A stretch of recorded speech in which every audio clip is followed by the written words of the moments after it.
Have you ever had that heart-stopping moment when you realize you've sent a text to the wrong person? That sinking feeling when you see those three little dots appear, knowing there's absolutely nothing you can do to take it back? If you've ever experienced this digital nightmare, you're going to relate to this story on a whole new level. Before we dive in, if you're enjoying these real-life drama stories, hit that like button and subscribe to the channel for more content that will have you saying, "Thank goodness that wasn't me." Mark Sullivan stared at his phone in horror, his thumb still hovering over the screen where he just pressed send. The message glared back at him, mocking his carelessness. "Dude, my boss is so hot it's actually distracting. Those eyes, that smile. I can barely focus in meetings. Single parenting is hard enough without workplace crushes, lol." The recipient? Not his best friend Jason as intended, but Allison Parker, manager. His stomach dropped as if he'd just plummeted from the top floor of their office building. The three dots appeared immediately. She was typing. Mark felt physically ill. At 34, Mark had enough challenges in his life. After his wife Emma died from cancer 3 years ago, he'd been raising their daughter Lily alone. Between being both mom and dad to a now 8-year-old girl, maintaining their modest apartment, and working as a marketing coordinator at Parker Media, romance had been the furthest thing from his mind. Until Allison Parker took over the department 6 months ago. The three dots disappeared. Then reappeared. Then disappeared again. Mark's heart hammered against his ribs. He considered every possible escape, quitting immediately, moving to another country, or simply throwing his phone into the nearest body of water and pretending none of this had happened. Finally, a message appeared, "Mark, could you come to my office first thing tomorrow morning? 8:30 sharp." No emoji. No acknowledgement of his text. Just a summons that felt like a death sentence. "Daddy, you're burning the eggs." Mark snapped back to reality, the acrid smell of scorched breakfast filling the kitchen. Lily stood beside him in her school uniform, her dark hair, so like her mother's, pulled back in a slightly crooked ponytail. "Sorry, sweetie." He scraped the blackened mess into the trash. "How about cereal today?" "You're acting weird," Lily observed, climbing onto a kitchen stool. "Is it because of work stuff?" Mark forced a smile. "Just a little mistake I made. Nothing for you to worry about." "Mom always said mistakes help us learn," Lily replied, pouring milk over her cereal with careful concentration. The mention of Emma sent a familiar pang through Mark's chest. 3 years later, and these casual references still caught him off guard. He watched his daughter eat, marveling at her resilience, her wisdom beyond her years. "Your mom was right," he said softly. "I just hope this particular lesson doesn't cost me my job." Lily looked up, milk dripping from her spoon. "Did you do something really bad?" "No, honey. Just really embarrassing." After dropping Lily at school, Mark drove to work with a knot in his stomach. He'd barely slept, replaying scenarios in his head, each more mortifying than the last. He drafted and deleted a dozen apologetic texts to Allison before deciding that making excuses would only dig him deeper. The office was quiet when he arrived at 8:15. He settled at his desk, straightening papers that didn't need straightening, checking emails without absorbing a single word. At precisely 8:29, he stood and walked the 20 steps to Allison's office, each footfall feeling like a march to the gallows. Her door was open. Allison sat behind her desk, her auburn hair pulled back in a professional bun, those green eyes, the same ones he'd referenced in his accidental text, focused on her computer screen. At 38, she had the kind of confidence that commanded respect without demanding it. The team had flourished under her leadership these past 6 months. Mark knocked softly on the doorframe. "You wanted to see me?" Allison looked up, her expression unreadable. "Come in, Mark." "Close the door." He did as instructed, then stood awkwardly, unsure whether to sit. "Please, sit down," she said, gesturing to the chair across from her desk. The silence stretched between them as she studied him. Mark fought the urge to fill it with nervous chatter. "I think we need to address what happened yesterday," she finally said. Mark nodded, his mouth dry. "I am so incredibly sorry. That text was completely inappropriate and unprofessional. It was meant for a friend, but that's no excuse. I promise nothing like this will ever happen again." Allison's expression softened slightly. "I appreciate your apology. I understand it was an accident, but you're right, it was inappropriate. I completely understand if you need to report this to HR," Mark said, his voice tight. "I just hope you know that I've always maintained professional boundaries at work, and I would never intentionally make you uncomfortable." Allison leaned back in her chair. "I'm not going to report this to HR, Mark." Relief washed over him, quickly followed by confusion. "You're not?" "No. But I do want to be clear about something." She folded her hands on her desk. "I value the work you do here. You're creative, dedicated, and your campaigns consistently outperform expectations. That's what matters to me as your manager." "Thank you," Mark said, feeling a glimmer of hope that his career might survive this disaster after all. "That said," Allison continued, "I need to know that we can move past this and maintain a professional relationship. Can we do that?" "Absolutely," Mark nodded emphatically. "It won't affect my work, I promise." "Good. Allison smiled slightly.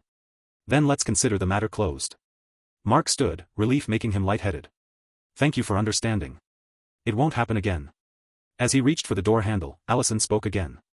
Mark? He turned. Yes? How's Lily doing? She must be what, 8 now? The question caught him off guard. He'd mentioned his daughter in passing during team meetings, but he hadn't realized Allison had been paying attention.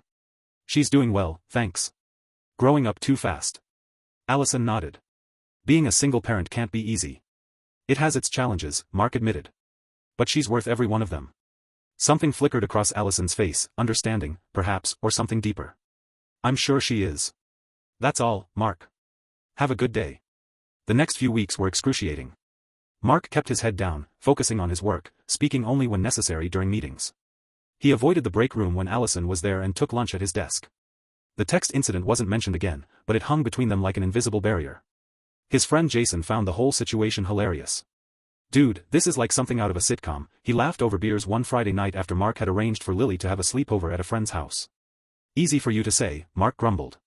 You're not the one who has to face her every day. At least you still have a job, Jason pointed out. And hey, now she knows you think she's hot. Maybe that's not the worst thing in the world. Mark shook his head. She's my boss, Jason. Nothing can happen there, even if she was interested, which she definitely isn't. How do you know? Did she seem disgusted?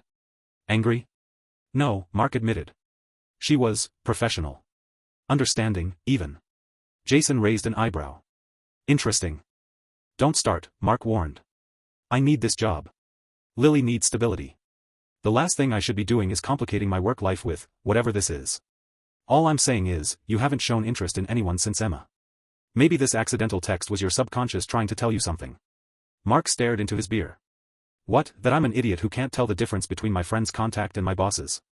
That maybe it's time to start living again, Jason said gently. Emma would want that for you, man. The mention of his late wife sobered Mark instantly.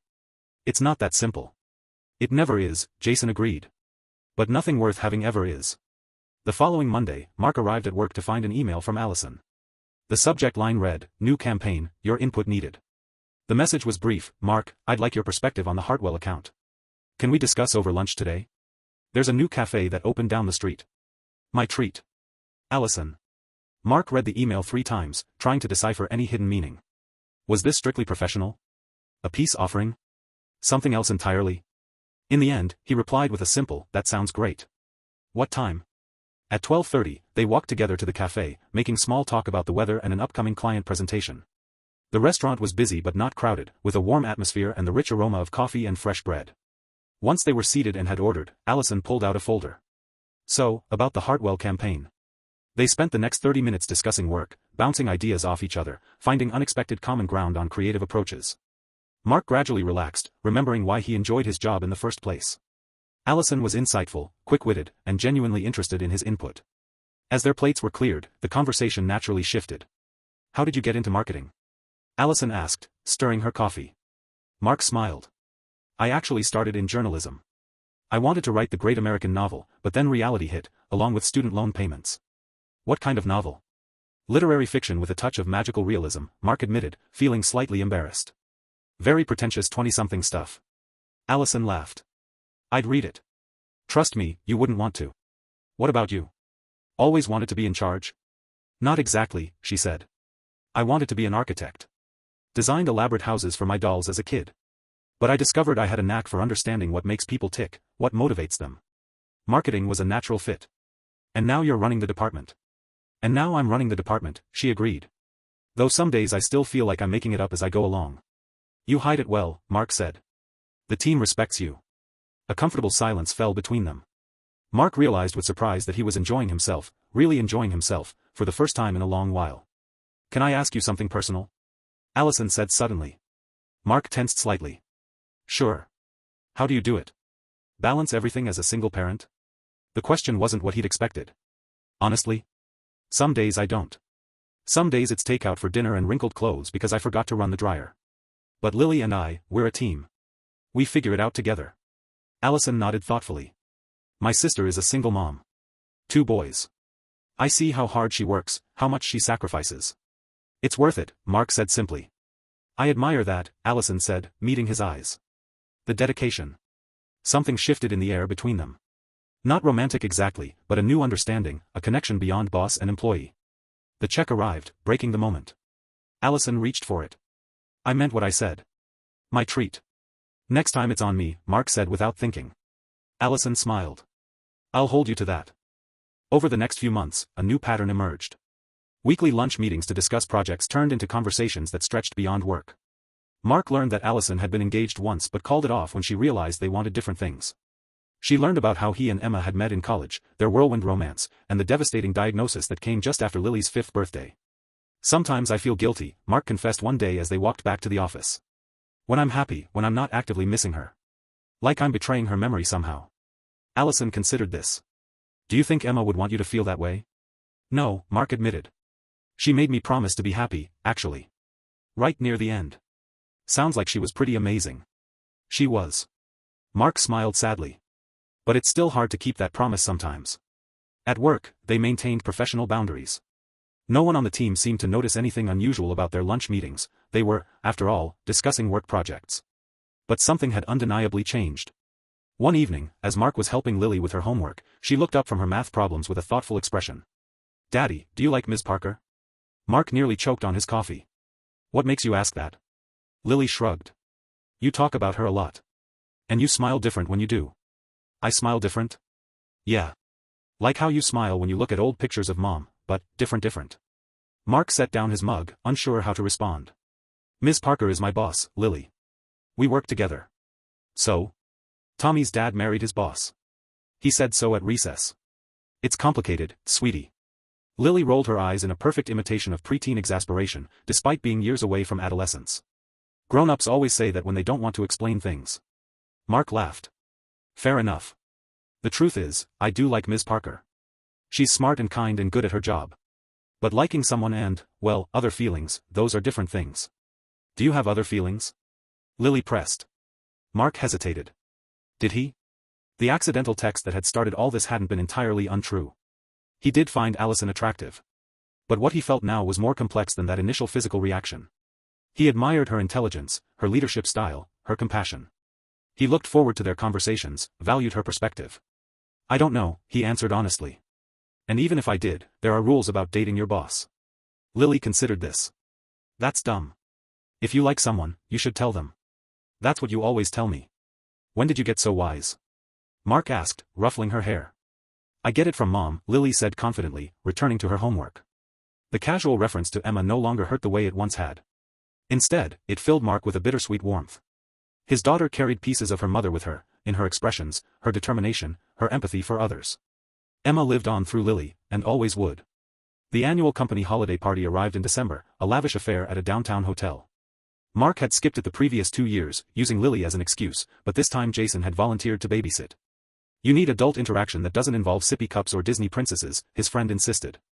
Lily hasn't used sippy cups in years, Mark protested. Not the point, and you know it. Go. Have fun. Wear something that doesn't have kid snacks in the pockets. So here he was, nursing a glass of wine in a corner of the ballroom, watching his coworkers let loose after a year of deadlines and client demands. He'd made the rounds, chatted with the team members he was friendly with, even endured a conversation with the company's CFO about tax deductions.